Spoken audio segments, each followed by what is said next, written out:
Hey, what's up? This is Ricardo at Parts People, and in this video, we'll outline the steps for completing a part replacement on your Dell PC. Visit our website and use this coupon for a 5% off discount.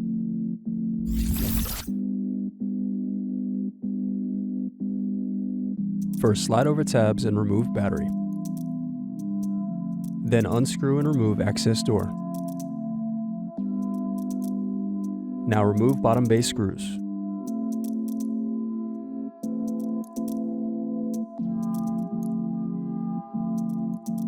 Now press in tabs to separate and turn over keyboard. Then disconnect and remove keyboard. Now unscrew palm rest.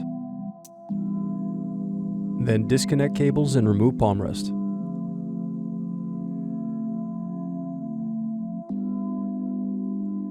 Now disconnect and remove SD USB circuit board. Thanks for watching. Don't forget to like and subscribe if you enjoyed this video. And if you need more, check out this playlist to watch other tutorials for your laptop. You can also click here to find parts for your laptop at partspeople.com.